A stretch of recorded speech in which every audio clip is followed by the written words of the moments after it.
Ustaz, bagaimana hubungan dengan anak saya yang membebaskan? Ini mau nanya sudah bersuci atau berwudu.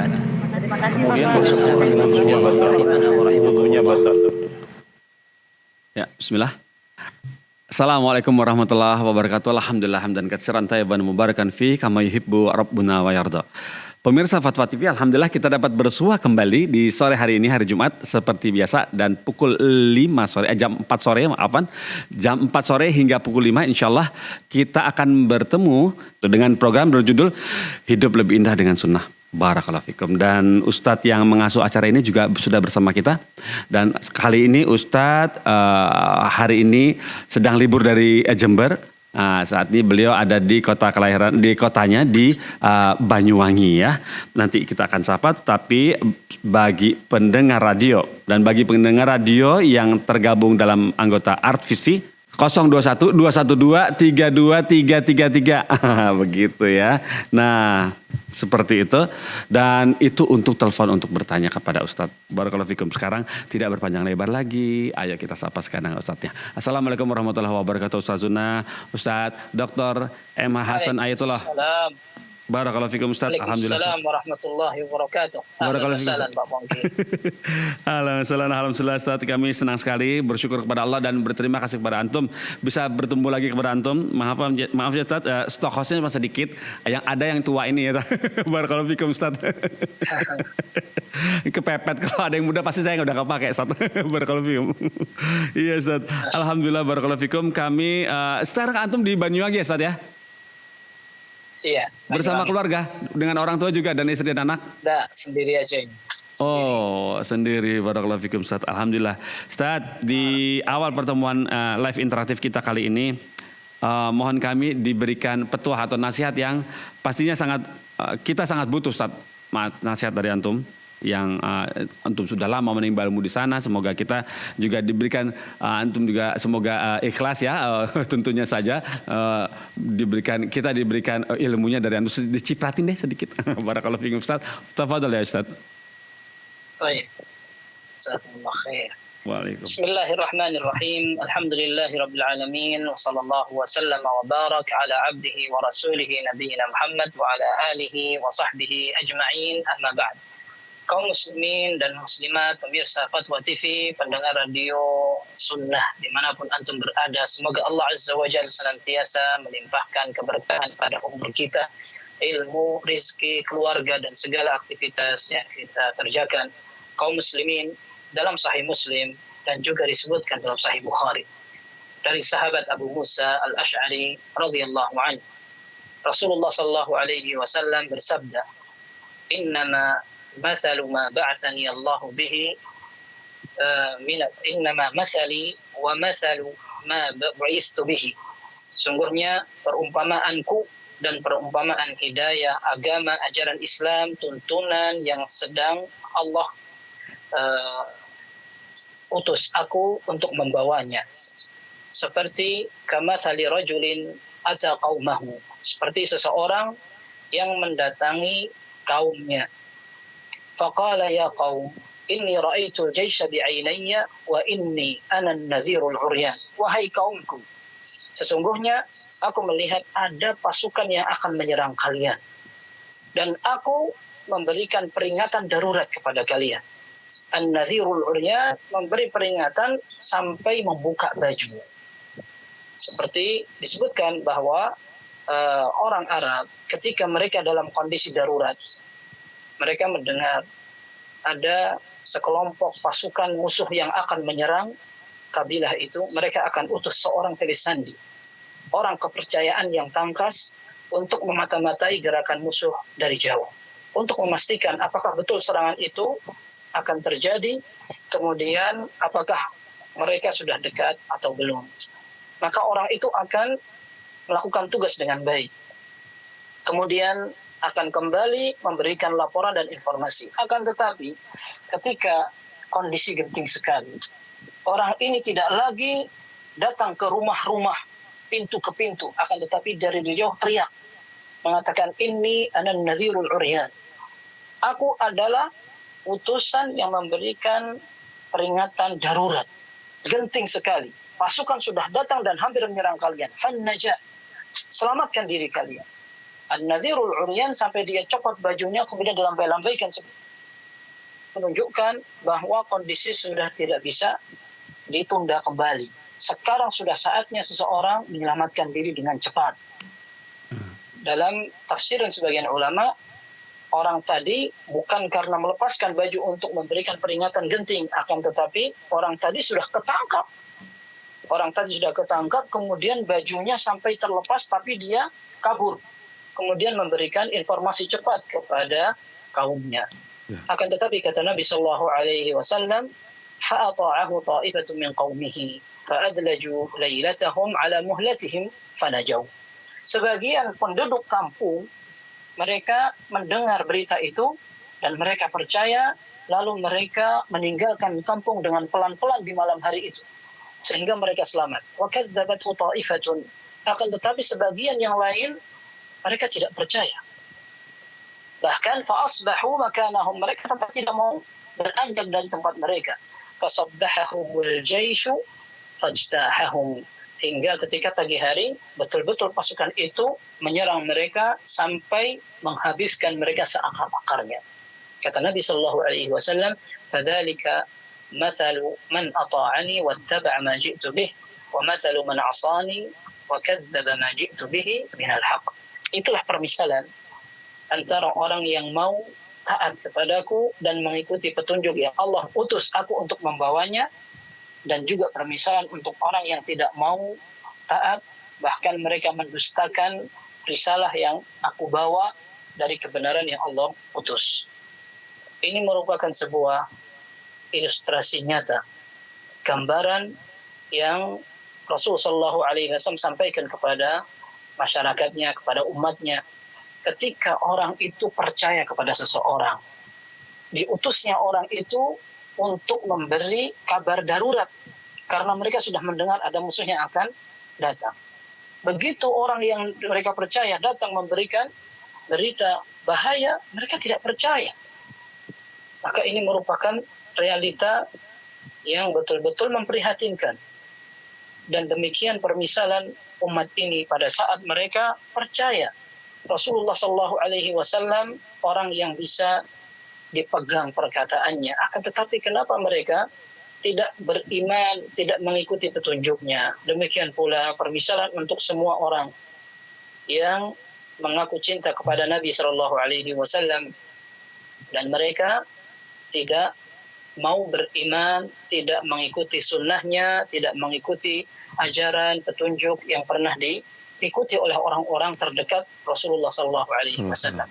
Maka sebenarnya kerugian itu bukan untuk Islam, akan tetapi untuk orang yang tidak mau nurut, tidak mau taat. Dan tadi Rasulullah Sallallahu Alaihi Wasallam begitu jelas dan begitu gamblang bagaimana memberikan gambaran. Orang yang akhirnya tidak mau pergi dari tempatnya, padahal sudah diberitahu bahwa akan ada penyerangan, sehingga mereka dihabiskan, dibunuh sampai akar-akarnya. Demikian pula orang yang hanya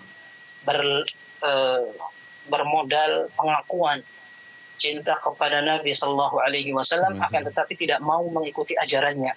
Hakikatnya seperti orang yang percaya kepada Nabi Sallallahu Alaihi Wasallam, akan tetapi tidak mau melakukan semua perintah dan menjauhi larangannya. Semoga Allah Azza wa Jalla memudahkan kita untuk menjadi orang yang lapang dada dalam menerima ajaran beliau, sabar dalam melaksanakannya, mendakwahkannya, dan juga mengajarkan kepada orang-orang di sekitar kita, sehingga semakin banyak orang-orang yang merasakan nikmatnya indah Islam karena sunnah Nabi Sallallahu Alaihi Wasallam ini, yang mudah-mudahan bermanfaat. Wallahu a'lamu bissawab. Barakallahu fikum Ustaz. Masya Allah, nasihatnya seperti ya. Sedemikian genting ya Ustaz ya. Jadi percaya Rasulullah SAW saja tidak cukup ya Ustaz ya. Tidak cukup ya, hanya sekedar percaya ya Ustaz ya. Jadi harus betul-betul mengikuti begitu ya Ustaz ya. Barakallahu fikum. Masya Allah.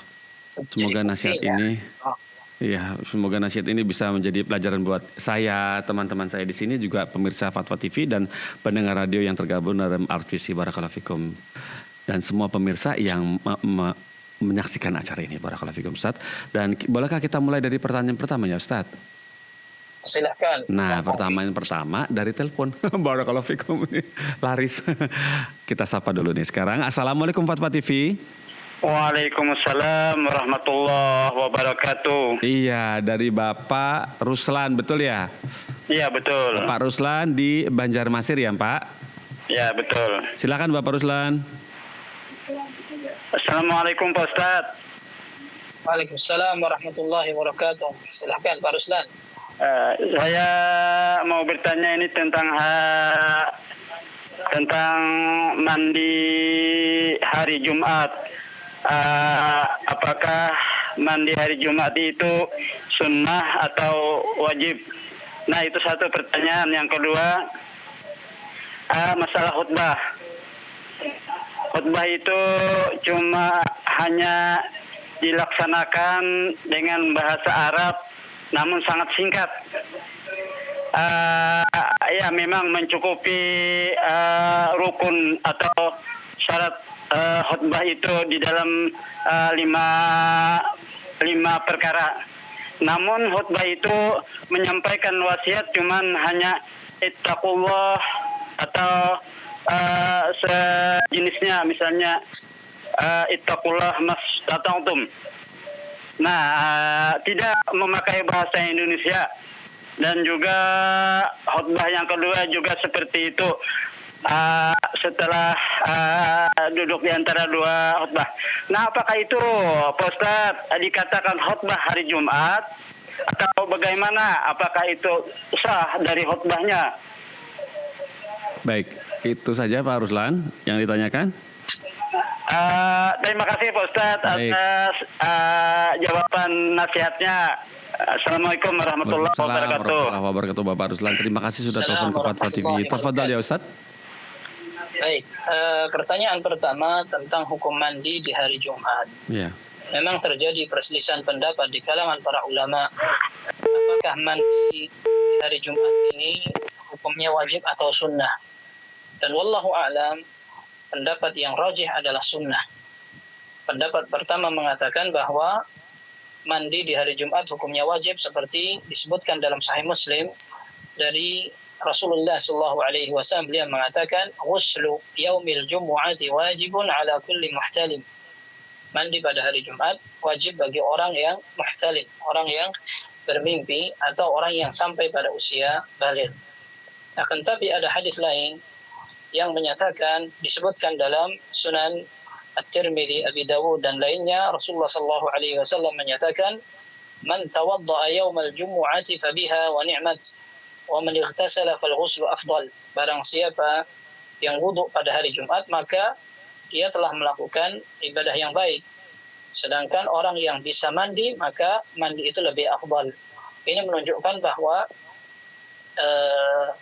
ibadah mandi pada hari Jumat tidak wajib karena wudu pun sah. Dan ini wallahu a'lam merupakan pendapat yang lebih kuat, sebagaimana wajib yang disebutkan pada hadis pertama bisa ditafsirkan dengan penekanan. Artinya merupakan sunnah yang betul-betul ditekankan karena ini menjadi kesempurnaan. Dan ada hadis yang menunjukkan bahwa Rasulullah SAW ketika beliau memerintahkan para sahabatnya untuk mandi, sebabnya adalah ketika sebagian sahabat setelah mereka beraktivitas, entah mereka bertani atau memiliki aktivitas lainnya, datang dalam kondisi berkeringat, berpeluh, kemudian baunya pun masih tersisa, sehingga Rasulullah SAW seolah memberikan peringatan dan juga arahan. Seandainya kalian bisa bersiap untuk menyongsong sholat di hari Jumat. Kemudian ada dua hadis yang kita sebutkan tadi. Ini menunjukkan wallahu a'lam bahwa hakikatnya mandi itu bukan ditujukan untuk khusus ibadah sholatnya, akan tetapi untuk mempersiapkan agar sholat itu semakin siap dan sempurna. Kemudian pertanyaan kedua tentang khutbah, memang tidak dipermasalahkan pendek atau panjangnya. Justru khutbah semakin pendek semakin bagus. Bahkan Nabi SAW sebutkan bahwa pendeknya khutbah seseorang menjadi tanda bahwa orang yang melakukan adalah orang yang paham agama. Inna tula salatir rajul wa qisara khutbatihi ma'innatun min fiqhihi. Sungguhnya panjangnya salat seseorang sekaligus pendeknya khutbah dia menunjukkan bahwa orang itu faqih, paham terhadap agama. Dan kebalikan dari kebanyakan orang zaman sekarang, panjang khutbahnya sampai 20-25 menit, sampai 30 menit, bahkan lebih 35 menit, kemudian sholatnya hanya membaca inna a'tainakal kautsar dan qul huwallahu ahad. Ini tidak seperti yang justru dianjurkan. Sekalipun sebagian ulama mengatakan bahwa maksud dari hadis itu tidak dibandingkan antara khutbah dan sholatnya, sehingga sholat harus lebih panjang dari khutbahnya, tidak. Akan tetapi khutbah itu bisa diukur dengan kajian khutbah-khutbah lainnya sehingga dia dinilai lebih pendek. Kemudian sholatnya diukur dengan sholat-sholat lainnya sehingga bisa lebih panjang.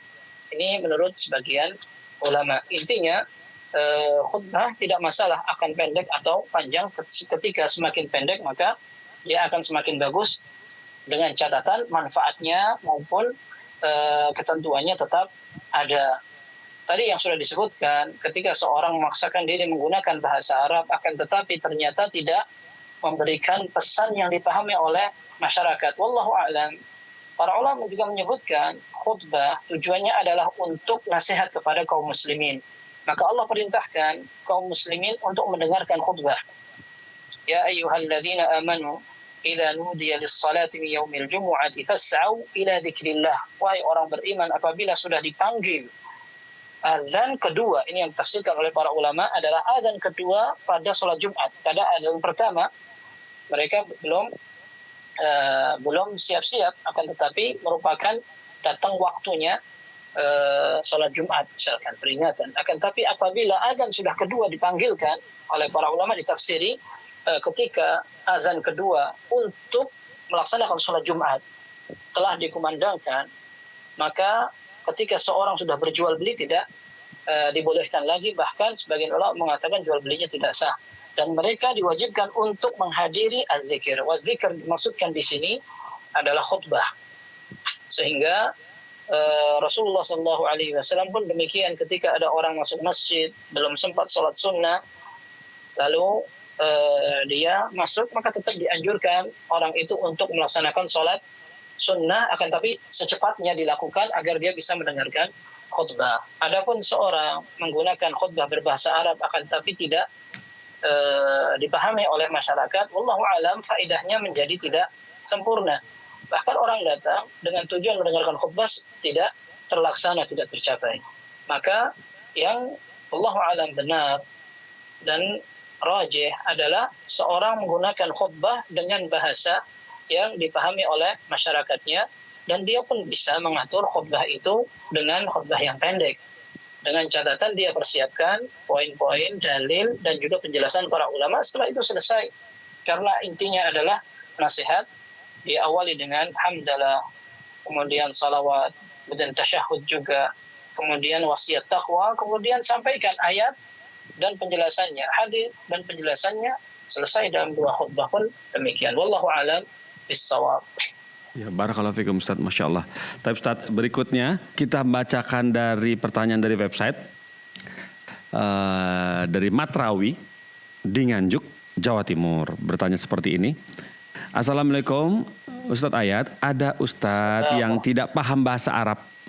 Ada Ustadz yang tidak paham bahasa Arab, tetapi dengan modal terjemahan bahasa Indonesia, dia menerangkan Al-Quran dengan modal terjemahan tersebut menurut pemikirannya sendiri, jadi tidak melalui tafsir.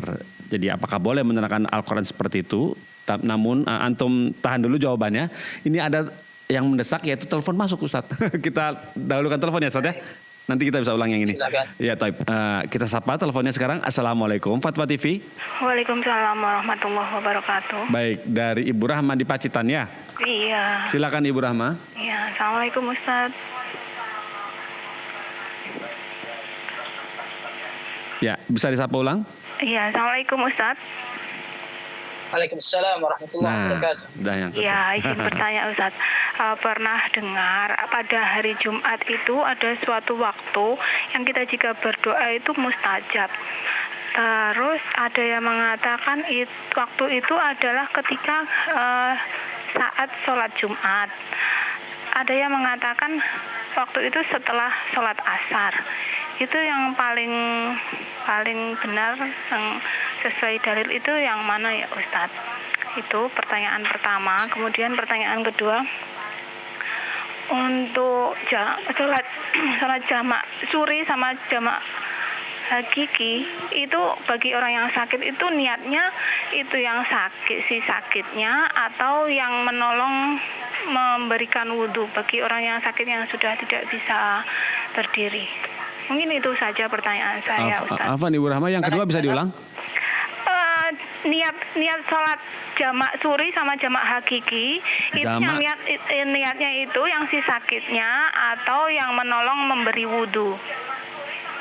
Oh iya. Baik. Oh begitu ya. Ya, syukron Ustaz. Jazakallahu khairan wa barakallahu fikum. Assalamualaikum warahmatullahi wabarakatuh. Waalaikumsalam warahmatullahi wabarakatuh. Tafadhal ya Ustaz. Boleh dijawab yang mana dulu boleh?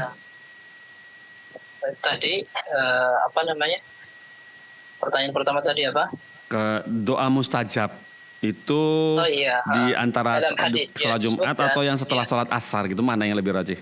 Iya, disebutkan dalam hadis inna fil jumu'ati la sa'atan la yuwafiquha 'abdul muslim yas'alullah 'azza wa jalla fiha khairan illa a'tahu iyyahu.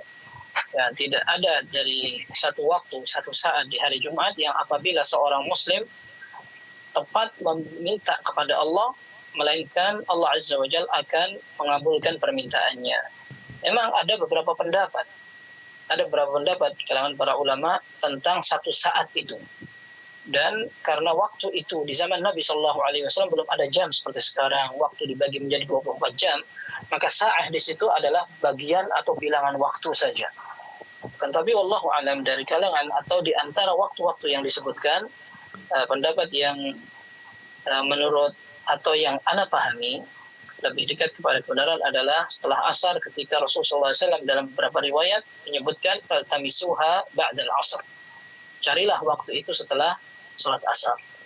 Sehingga wallahu alam waktu yang kita harapkan bisa kita manfaatkan adalah setelah salat asar. Wallahu alam bishawab. Barakallahu fiik. Kemudian yang nomor 2, pertanyaan kedua tadi tentang niat sholat apa tadi, niat sholatnya itu yang dibacakan, yang membacakan sholat atau yang sakitnya gitu. Iya. Wallahu alam, yang penting untuk meniatkan adalah orang yang akan mengerjakan sholat.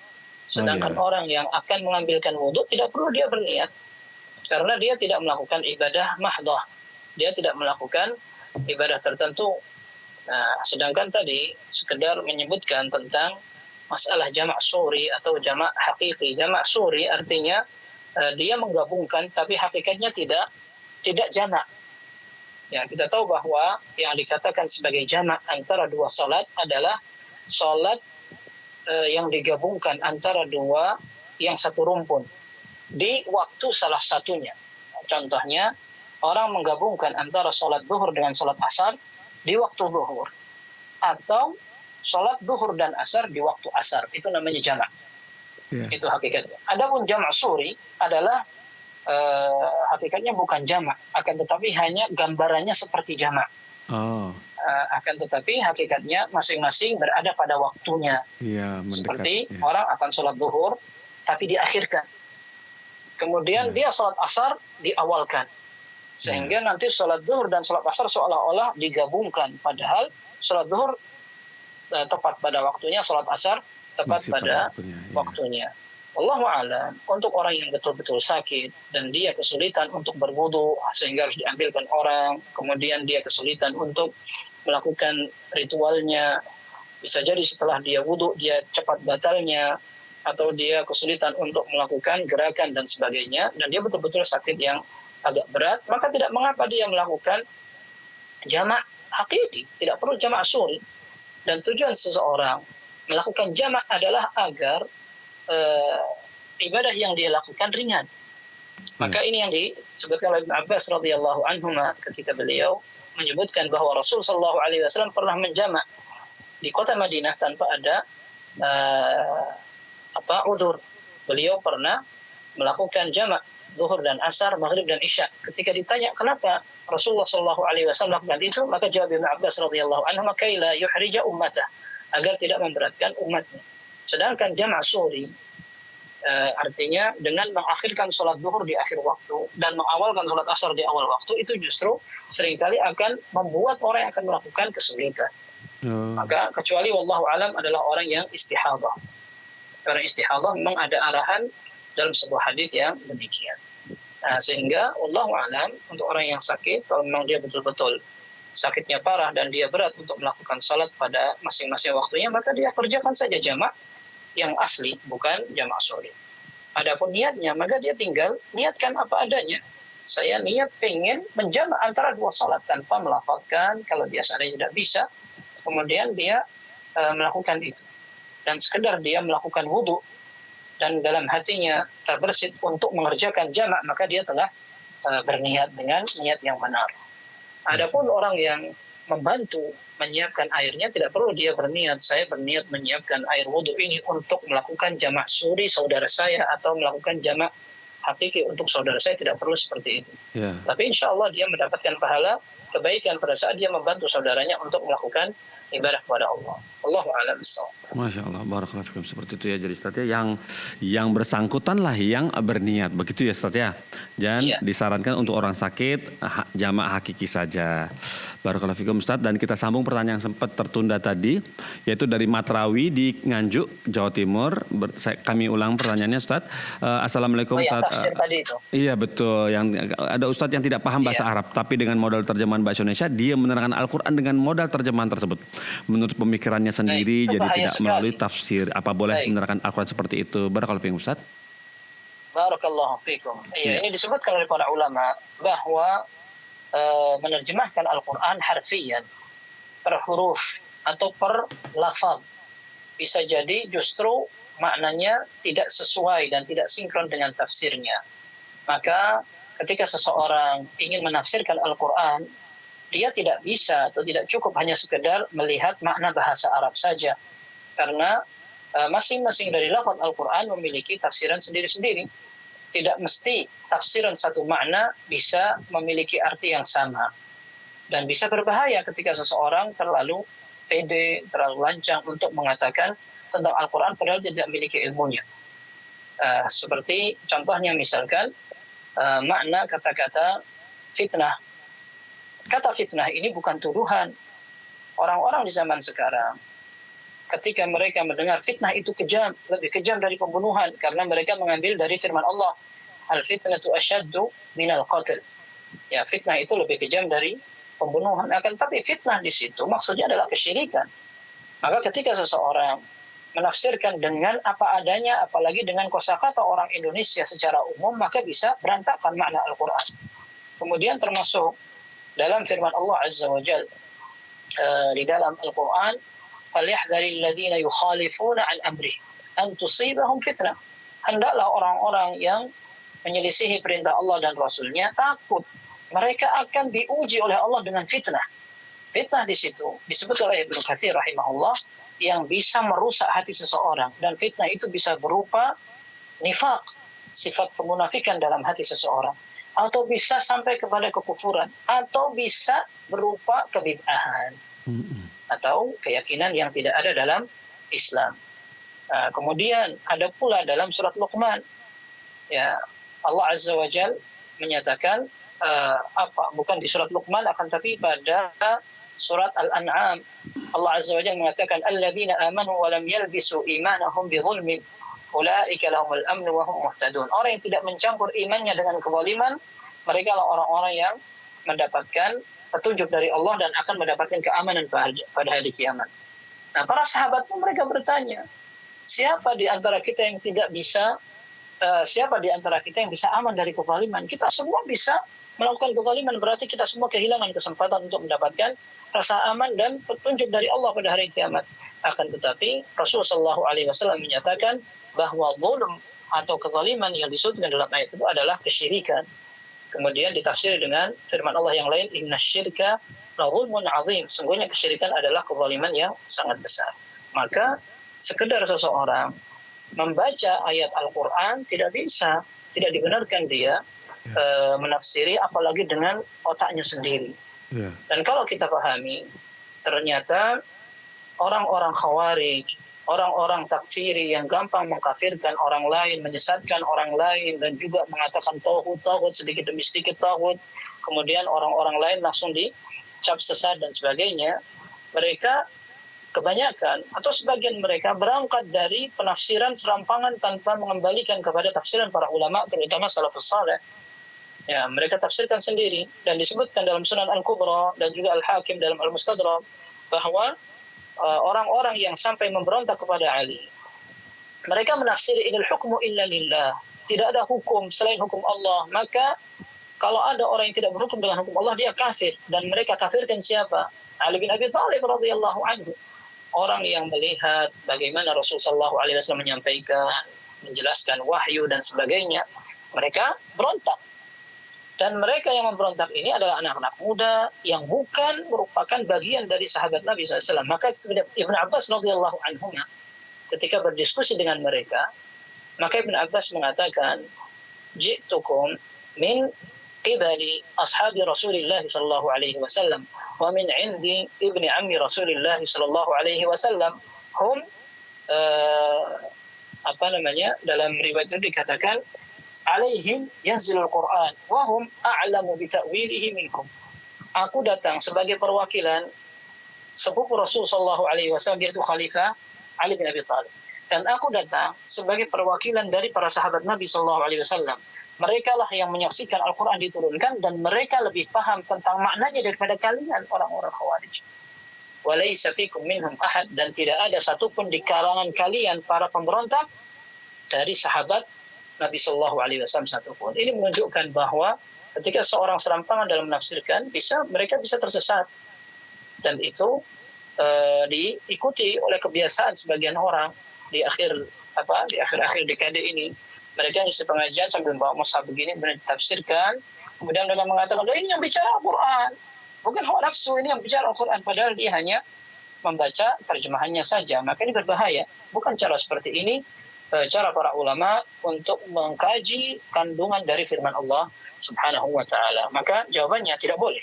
Ya, jawabannya seorang yang sekedar tahu terjemahannya saja, apalagi dia tidak tahu bahasa Arab, tahu dia berbicara ke sana kemari ngalor ngidul bahkan dari pendapat dia sendiri, maka ini berbahaya sekali. Wallahu a'lam bishawab. Masya Allah, barakallahu fikum Ustaz, seperti itu ya. Jadi tidak boleh sembarangan menafsirkannya, harus dengan apa yang sudah dipahami oleh para sahabat. Barakallahu fikum Ustaz atas jawaban antum.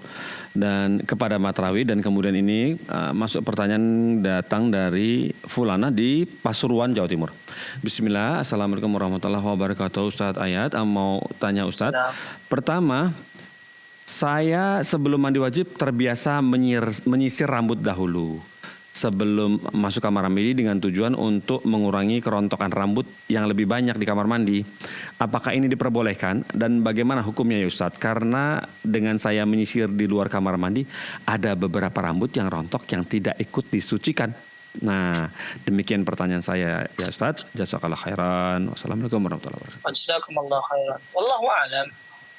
Perintah orang yang sedang berhadas besar, entah itu junub atau datang bulan atau nifas, lalu tiba masa sucinya, atau orang yang junub ingin bersuci, maka memang dia diperintah oleh Rasul sallallahu alaihi wasallam dan oleh Allah azza wa jalla dalam Al-Qur'an untuk melakukan mandi besar. Dan perintah itu ditujukan dengan meratakan semua air kepada anggota badan. Akan tetapi tidak berkaitan dengan anggota badan kita yang tidak lagi menempel.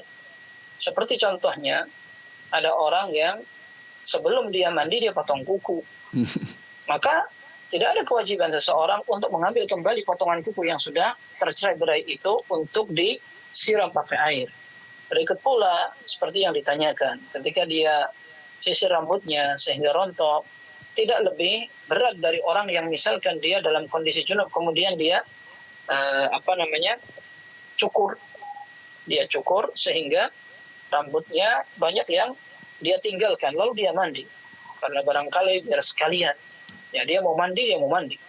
Ya, maka daripada dia mandi 2 kali, setelah dia junub, kemudian setelah itu dia akan cukur, maka mending saja dia tak tunda mandinya, dia cukur dulu, setelah itu baru dia mandi dengan niat mandi janabah. Maka ini tidak mengapa, karena perintah untuk bersuci itu untuk badan kita, sekaligus untuk semua anggota badan yang memang merupakan bagian wudu, yang memang harus dibasuh. Adapun yang sudah terlepas dari badan kita, maka tidak wajib untuk dicuci. Wallahu a'lam bishawab. Barakallahu fikum, seperti itu ya. Jadi yang sudah terlepas dari tubuh kita tidak usah diikut sertakan lagi ya Ustaz ya. Barakallahu fikum Ustaz. Ya. Dan kemudian ini ada telepon masuk. Kita sapa sekarang. Assalamualaikum Fatwa TV. Assalamualaikum Pak Ustaz. Bapak Ruslan kembali. Iya, Pak Ruslan. Bagaimana Pak Ruslan? Ada yang mau ditanyakan lagi? Ada setelah mendengar pertanyaan dari teman-teman dan jawaban dari Pak Ustadz, saya ingin untuk bertanya kembali. Silakan. Assalamualaikum Pak Ustadz. Assalamualaikum warahmatullahi wabarakatuh. Begini Pak Ustadz, tentang arti dari bacaan Al-Quran misalnya seperti ini. Saya mengartikan Bismillahirrahmanirrahim dengan nama Allah yang Maha Pengasih lagi Maha Penyayang, dan seterusnya Alhamdulillahirabbil alamin, segala puji bagi Allah Tuhan seluruh sekalian alam, dan seterusnya sampai kepada selesai Fatihah.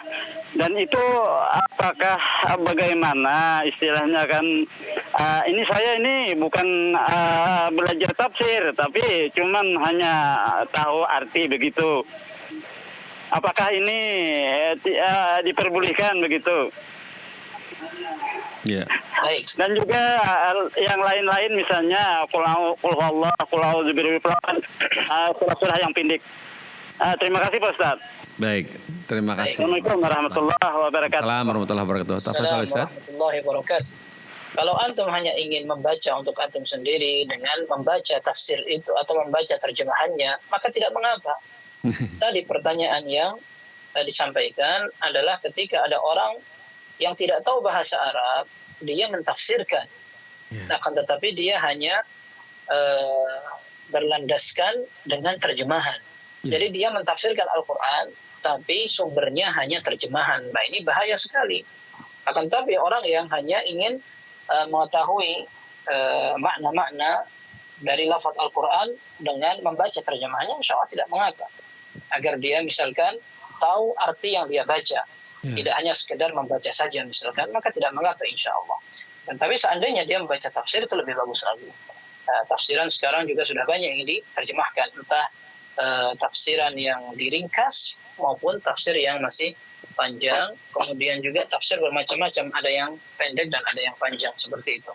Adapun tadi pertanyaan yang kita jawab secara panjang lebar adalah orang yang sampai menafsirkan padahal dia tidak tahu. Dia hanya bermodal dengan terjemahan lalu dia menafsirkan Al-Quran, berbicara dari pendapatnya sendiri. Wallahu a'lam bishawab. Barakallahu fikum, seperti itu saja jadi ya. Jadi Bapak Ruslan yang bertanya tadi tidak mengapa untuk jika Bapak sendiri yang membacanya, bukan untuk berkhutbah ya Pak Ruslan. Barakallahu fikum Ustaz. Dan ini masih kita nantikan yang ada telepon sedang diterima, semoga bisa tersambung. Baik. Kita sapa sekarang. Assalamualaikum Fatwa TV.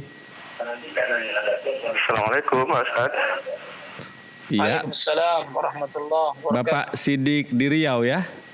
Iya Ustaz. Bapak Sidik, afan Pak, kalau untuk mendengarkan acara ini volumenya boleh dikecilkan gadgetnya atau televisinya? Saya di luar Pak. Oh, baiklah kalau gitu. Bisa via telepon aja dengan Ustadz ya, silakan. Silakan ditanyakan. Ya, Assalamualaikum Pak Ustaz. Waalaikumsalam warahmatullahi wabarakatuh. Begini Pak Ustaz, saya mau bertanya. Saya kalau sholat malam itu saya lakukan itu 8 dan dilanjut dengan witir 3. Tapi witirnya 3 rakaat itu saya 1 salam. Terus apakah boleh itu, karena saya lakukan itu setelah sholat tahajudnya itu 8 rakaat, saya langsung sambung ke witir, baru saya membaca Subhanal Malikul Qudus 3 kali, yang terakhir dipanjangkan. Itu Pak Ustadz, apakah boleh atau ada jeda setelah sholat tahajudnya itu kita jeda dulu atau doa atau apa, terus kita witir, atau boleh langsung setelah tahajud kita boleh langsung witir baru kita doa Pak Ustadz? Biasanya saya kalau itu ada waktu menjelang subuh itu saya istighfar 100 kali itu, apakah itu doa itu istighfar itu diperbolehkan Ustaz di dalam setelah sholat witir itu? Dan kadang subhanallah wa bihamdi saya 100 kali itu Ustaz. Tapi itu tidak saya khususkan, hanya kalau waktu masih ada luang untuk sambil menunggu sholat subuh, itu apa diperbolehkan Pak Ustadz? Demikian pertanyaan saya. Satu lagi Pak Ustadz, di dalam sholat witir yang terakhir itu seringkali saya membaca di rakaat terakhir itu Qul huwallahu ahad. Kalau saya baca Qul huwallahu ahad terus menerus dalam setiap witir, itu apa menyalahi aturan? Apa boleh kita membaca selain Qul huwallahu ahad Pak Ustadz? Bahkan ada di sini Ustadz yang selalu membaca 3 sukul. Qul huwallahu, Qul a'udzu birabbil falaq, Qul a'udzu birabbin nas. Apakah itu ada tuntunannya Pak Ustadz? Demikian Pak Ustadz dari Sidik di Rio. Assalamualaikum warahmatullahi wabarakatuh. Terima kasih Pak Sidik. Assalamualaikum warahmatullahi wabarakatuh. Baik. Untuk sholat witir 3 rakaat sekali salam tidak apa-apa. Sholat witir 3 kali salam, 3 rakaat sekali salam ini dilakukan juga oleh Nabi SAW. Bahkan dalam riwayat yang lain beliau pernah melaksanakan witir 5 rakaat dalam 1 kali salam. Kemudian dilakukan setelah melaksanakan 8 rakaat sholat tahajud dan tanpa dipisah dengan zikir. Tidak apa-apa. Tidak mengapa. Bahkan Rasulullah SAW memang menganjurkan seperti itu hukum asalnya. Rasulullah SAW menyatakan, Salatul laili masna masna, fa idza khashiya ahadukum subha shalla rak'atan wahidatan tutir lahu ma qad shalla. Salat malam itu dikerjakan 2 rakaat, 2 rakaat, 2 rakaat, 2 rakaat. Apabila kalian takut akan datang waktu subuh segera, maka segera ditutup dengan salat witir. Tidak harus dipisah-pisah terlebih dahulu. Itu wallahu alam yang secara asal. Kalau ada orang ingin melaksanakan dengan jeda juga tidak mengapa. 2 rakaat salam, 2 rakaat salam, kemudian dia istirahat sebentar. Kemudian 2 rakaat salam, 2 rakaat salam, kemudian istirahat sebentar. Itu pun tidak mengapa. Akan tapi tidak harus. Tidak harus, karena memang dua-duanya bisa dilaksanakan. Bahkan disebutkan oleh Ibnu Rajab dalam kitab Lataiful Ma'arif bahwa ahlu Makkah mereka dulu melaksanakan salat malam 2 rakaat salam, 2 rakaat salam, kemudian mereka tawaf. Mereka tawaf di Ka'bah. Setelah itu mereka lanjutkan lagi salat malamnya. Salat malam lagi, kemudian selesai dari 4 rakaat tawaf lagi mereka. Artinya boleh dijeda atau boleh langsung seperti itu. Kemudian ketika antum tadi sudah sebutkan ingin istighfar 100 kali subhanallah bihamdihi dengan jumlah itu, dan antum memang tidak ingin membatasi untuk zikir setelah sholat witir, bacaan subhanallah bihamdihi, atau setelah tahajud, atau sebelum sholat witir, atau penjeda antara tahajud dan witir, maka tidak mengapa seperti yang antum sebutkan. Selama antum tidak batasi bahwa zikir setelah dan sebelum sholat witir adalah istighfar selama dengan sebanyak 100 kali, tidak mengapa. Wallahu a'lam. Kemudian tadi juga doa tentang selesai salat witir ya, salat witir. Subhanal Malikil Quddus, betul. Ya, Subhanal Malikil Quddus, Subhanal Malikil Quddus, Subhanal Malikil Quddus. Yang ketiga dengan dipanjangkan, maka ini juga merupakan sunnah. Kemudian membaca Al-Ikhlas. Membaca Al-Ikhlas di rakaat ketiga dari salat witir. Ini ada sunnahnya dalam Sahih Muslim kalau tidak salah. Rasulullah SAW membaca dalam 3 rakaat witirnya. Rakaat pertama Sabbih isma rabbikal a'la, kemudian yang kedua Qul ya ayyuhal kafirun, dan yang berikutnya dengan Qul huwallahu ahad. Adapun yang 3 kali 3 surat dalam rakaat terakhir Qul huwallahu ahad, Qul a'udzu birabbil falaq, Qul a'udzu birabbin nas, ana pernah dengar, akan tapi ana belum bisa memastikan. Wallahu a'lam bissawab. Barakallahu seperti itu ya. Alhamdulillah. Baiklah, kita kemudian masuk lagi dan ada telepon teman-teman. Baik, coba kita sapa sekarang ya. Assalamualaikum Fatwa TV. Waalaikumsalam. Baik, dari Ibu Ummu Hidayat di Madura, betul ya Bu? Iya betul. Ya, silakan Ibu. Ini saya mau bertanya sama Ustaz. Assalamualaikum Ustaz. Waalaikumsalam warahmatullahi wabarakatuh. Ini dari Umu Hidayat dari Madura. Mau bertanya sama Ustaz. Di keluarga kami Ustaz ada 4 anak. Saya punya 4 anak. Yang 3 sudah disantrikan, alhamdulillah Ustaz, seperti itu. Dan qadarullah tinggal 1 kecil, tapi suami saya meninggal Ustaz. Apakah saya berdosa Ustaz seandainya saya tidak bisa mencarikan ilmu untuk anak yang yatim ini karena kendala ekonomi? Apakah saya berdosa Ustaz? Mohon penjelasannya Ustaz. Jazakumullah khairan Ustaz. Assalamualaikum warahmatullahi wabarakatuh. Ya, terima kasih Bu. Baik. Semoga Allah Azza wa Jalla memberikan kemudahan kepada ibu sekeluarga dalam memberikan nafkah kepada anak-anak termasuk dalam biaya pendidikan, dan semoga Allah memberikan jalan keluar untuk pendidikan semua anak ibu, melanjutkan pendidikan mereka sampai mereka bisa menguasai dan mendapatkan ilmu yang bermanfaat. Itu semua akan menjadi pahala jariah untuk orang tuanya termasuk ayahnya yang sudah meninggal. Dan untuk anak yang kecil semoga Allah Azza wa Jalla juga mudahkan, karena kita yakin rezeki dari masing-masing anak sudah ada yang atur, kita hanya menjadi jalan saja. Bisa jadi akan ada rezekinya dari jalur lainnya, dan Anda doakan semoga Allah Azza wa Jalla memberi jalan keluar untuk pendidikan anak terakhir dan juga lainnya. Kewajiban nafkah orang tua kepada anaknya akan didasarkan kepada kemampuan, baik itu pendidikan maupun dalam hal makanan dan tempat tinggal. Sehingga ketika kemampuan seorang terbatas, maka dia tidak memiliki tuntutan atau tidak dikenai tuntutan yang lebih dari kemampuannya. Maka termasuk dalam hal pendidikan, ketika akhirnya terbatas dan belum mampu untuk melanjutkan pendidikan di tempat yang lebih jauh atau pendidikan tertentu yang membutuhkan biaya yang tidak sedikit, maka tidak mengapa. Dan kita harus paham bahwa belajar tidak hanya sekedar di pesantren, bisa jadi di rumah pun kita bisa mengadakan tempat belajar itu, dan fasilitas maupun sarana pendidikan juga sudah banyak sekarang ya. Dan bisa jadi orang yang di luar lembaga tidak ketinggalan dari orang yang ada di lembaga pendidikan, tergantung bagaimana ikhtiar seseorang. Akan tapi tetap semoga Allah Azza memberikan kemudahan dan taufik bimbingan agar ibu mendapatkan kemudahan dalam segala langkah mengarahkan anak-anak untuk mendapatkan fasilitas pendidikan yang maksimal. Tapi jawaban anak, iya, tidak berdosa, sama sekali tidak berdosa, karena memang itu sesuai dengan kemampuan. Wallahu a'lam bishawab. Masya Allah, barakallahu fikum Ustaz. Juga antum sudah mendoakan kepada ibu yang bertelepon tadi. Barakallahu fikum Ustaz. Dan kemudian ini coba kita mulai dari kembali kepada website. Pertanyaan dari Siva Rahma di Bandung, Jawa Barat. Assalamualaikum warahmatullahi wabarakatuh Ustaz Ayat. Insya Allah Ustadz, insya Allah Ana sebentar lagi akan melahirkan anak perempuan, dalam kurung menurut hasil USG-nya anak perempuan, kurung tutup.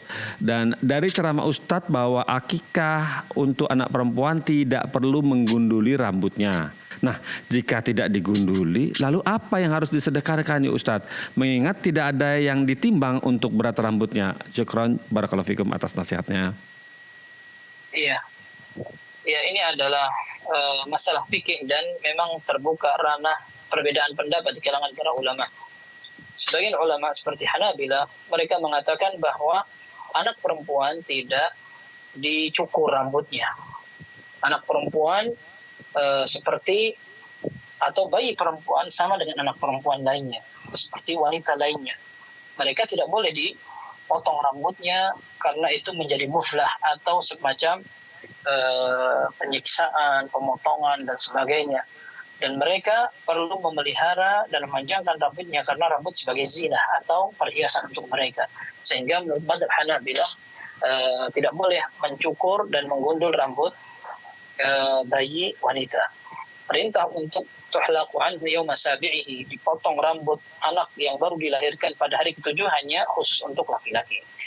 Ini menurut madhab Hanabilah. Akan tapi untuk madhab lainnya, menurut madhab Syafi'iyah, kemudian Malikiyah atau lainnya, bahkan bisa dikatakan jumhur, wallahu a'lam, dibolehkan.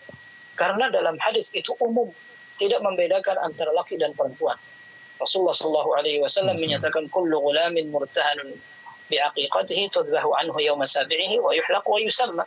Setiap masing-masing bayi yang dilahirkan, dia disunahkan untuk dipotongkan akikahnya, dicukur pada hari ke-7, kemudian diberi nama. Nah, kemudian ada sebuah riwayat, ini disebut oleh Imam An-Nawawi rahimahullah, bahwa Ali bin Abi Thalib radhiyallahu anhu pernah, atau Fatimah.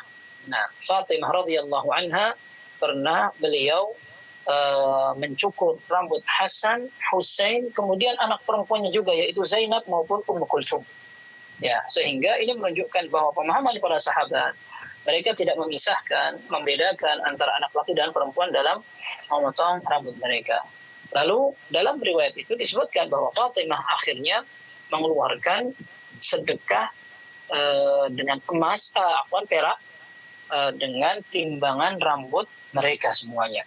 Ya, ini menunjukkan bahwa mencukur rambut untuk bayi perempuan tetap disyariatkan, dan itu wallahu a'lam yang ana yakini rajih atau kuat menurut pendapat mazhab yang lebih mayoritas. Wallahu a'lam bissawab. Masya Allah, seperti itu Ustaz ya. Jadi anak perempuan dan anak laki-laki tidak dibedakan dalam ini ya Ustaz ya. Barakallahu fikum Ustaz. Dan kemudian ini pertanyaan berikutnya dari Saryani di Riau, Tanjung Pinang. Assalamualaikum Ustadz Ayat, izin bertanya, apakah ibu dari saudara tiri suami saya, dalam kurung mantan istri ayah suami saya, kurung tutup, adalah mahram dengan suami saya? Jazakallah khairan. Baik. Berarti mantan istri ayah. Mantan istri ayah ya, adalah mahram. Ya, mahram untuk anak. Allah Azza wa Jalla menyatakan, "Wala tankihu ma nakaha aba'ukum minan nisa." Jangan kalian nikahi wanita-wanita yang pernah dinikahi oleh ayah-ayah kalian. Ketika Allah menyebutkan tentang orang-orang mahram dalam Al-Qur'an, "Hurrimat 'alaikum ummahatukum wa banatukum wa akhawatukum." Diharamkan untuk kalian nikahi ibu, anak perempuan, saudari, dan lain sebagainya. Ini semua Allah Azza wa Jalla ingin tegaskan tentang orang-orang yang menjadi mahram. Lalu Allah Azza wa Jalla di akhir ayat mengatakan, wala tankihu ma sebelumnya Allah katakan, wala tankihu ma nakaha aba'ukum minan nisa. Jangan kalian nikahi orang-orang atau wanita-wanita yang pernah dinikahi oleh ayah kalian, sehingga mereka menjadi mahram kita setelah mereka pernah menjadi pasangan dari orang tua kita. Allahu a'lam bishawab. Barakallahu fiikum Ustaz, seperti itu ya. Jadi itu adalah mahramnya. Berikutnya pertanyaan datang dari Aan di Lampung Tengah, Kabupaten Lampung. Bertanya sepertinya, Assalamualaikum Ustadz Ayat, izin bertanya Ustadz, bolehkah mengazankan bayi yang baru lahir? Terima kasih, jazakumullah khairan. Begitu katanya. Jazakumullah khairan. Baik, ini juga termasuk sama dari pembahasan sebelumnya tentang masalah memotong rambut seorang wanita, anak laki, anak perempuan. Ini juga merupakan pembahasan yang diperselisihkan di antara para ulama, dan mazhab jumhur, mayoritas ulama mengatakan bahwa mengadani bayi yang baru dilahirkan hukumnya sunnah. Ini menurut pendapat mayoritas ulama seperti Syafi'iyah, Hanafiyah, dan Hanabilah. Adapun mazhab Malikiyah, mereka mengatakan tidak sunnah. Kenapa demikian? Karena semua hadis yang berkaitan dengan azan dikumandangkan untuk bayi yang baru dilahirkan semuanya lemah. Yang paling bagus atau paling kuat di antara hadis-hadis yang diriwayatkan itu adalah hadis Abi Rafi' radhiyallahu anhu. Beliau katakan, "Ra'aitu Rasulullah sallallahu alaihi wasallam adzana fi udhuni al-Hasani hina waladathu Fatimah." Aku melihat Rasul sallallahu alaihi wasallam mengazani Hasan ketika dilahirkan oleh Fatimah di telinganya. Dan ini merupakan hadis yang dhaif, tapi ini merupakan hadis yang paling mending, tapi tetap lemah. Apalagi ada hadis lain yang sampai kepada derajat palsu seperti man wulida lahu mauludun fa'adzana fi udhunihi al-yumna wa aqama fi udhuni al-yusra lam tadurrahu ummus sibyan. Orang yang mendapat bayi kemudian diadzani di telinga kanan, dikomatin di telinga kiri, maka bayi itu akan selamat dari godaan setan. Hadis ini maudhu' atau palsu karena lemah sekali dalam periwayatannya, ada seorang rawi yang memang lemah sekali. Sehingga kalau Anda ingin mempraktekkan azan, maka berdasarkan dengan hadis lemah tadi, Anda dipersilahkan. Kalau saya sendiri memiliki pendapat seperti mazhab Malik yang memang tidak menganjurkan karena berangkat dari kelemahan hadis-hadis yang diriwayatkan tadi. Wallahu a'lam bishawab. Barakallahu fikum, seperti itu ya. Macam-macam ya Ustaz yang berkembang di masyarakat ya. Barakallahu fikum Ustaz. Dan kemudian ini insya Allah ini pertanyaan yang penutupnya, insya Allah ini ada satu pertanyaan dari hamba Allah di Bekasi Ustaz. Di Bekasi bertanya seperti ini. Assalamualaikum Ustaz Hayat. Izin bertanya, kalau misalnya seseorang bangun kesiangan untuk sholat subuh karena ketiduran atau lupa.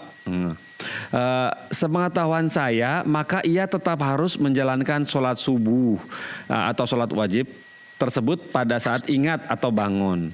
Namun yang jadi pertanyaan, apakah sholat rawatib di sini juga tetap berlaku atau boleh untuk dilakukan sekalipun sudah di luar waktu sholat subuh ini? Syukron, semoga pertanyaan saya dapat dimengerti, begitu katanya. Baik, jazakumullah khair. Jawaban singkatnya, ini sudah pendek waktunya. Jawabannya tetap disyariatkan. Sebagaimana disebutkan dalam Sunan Abi Dawud dengan sanad yang sahih, ketika Rasulullah SAW dan pasukannya kesiangan. Akhirnya mereka baru bisa salat setelah matahari meninggi. Di riwayat Abi Dawud disebutkan dengan tambahan, thumma adzana Bilalun, thumma sallau rak'atay al-fajr, thumma sallau al-fajr. Dan riwayat Abi Dawud dikatakan akhirnya Bilal diperintahkan untuk azan, lalu mereka semua melaksanakan sunnah fajar, lalu mereka melanjutkan dengan sholat fajarnya. Padahal itu sudah waktu duha dan matahari sudah meninggi. Ini menunjukkan bahwa orang yang kesiangan dan dia bangun, dia tetap juga dianjurkan untuk mengqadha sholat sunnahnya sebagaimana dia qadha sholat fajarnya. Seperti itu. Ini yang ditegaskan juga oleh penulis Aunul Ma'bud, dikatakan di situ merupakan perintah untuk mengqadha sholat sunnah fajar. Wallahu a'lam bishawab. Masya Allah, barakallahu fikum Ustaz. Alhamdulillah Ustaz, dengan jawaban antum kepada hamba Allah yang di Bekasi, menuntaskan acara kita di sore hari ini. Barakallahu fikum Ustaz. Alhamdulillah. Alhamdulillah, banyak sekali pertanyaan yang antum sudah jawab. Semoga kita dan semua yang menyaksikan acara ini dapat mengambil pelajaran dari apa yang sudah antum sampaikan. Barakallahu fikum Ustaz. Amin. Dan semoga pekan depan antum ya, semoga pekan depan antum masih mau kita ganggu lagi ya. Barakallahu fikum Ustaz. Baik di Banyuwangi, baik pun di Jember, kita kejar. Begitu Ustaz ya. Insyaallah dari Banyuwangi lagi. Siap. Barakallahu fikum Ustaz. Alhamdulillah. Boleh kami tutup acaranya Ustaz? Silakan. Alhamdulillah. Pemirsa Fatwa TV, nah tuntas sudah acara kita di sore hari ini. Semoga Allah mempertemukan kita kembali di acara live interaktif bersama Al-Ustaz Dr. M. Hasan Ayatullah di pekan depan ya. Semoga Allah mudahkan, dan kita tutup acara ini dengan kafaratul majelis.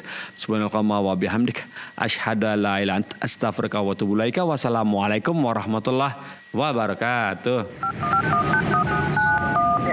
Terus bagaimana hubungan dengan anak saya yang bulan pesantren?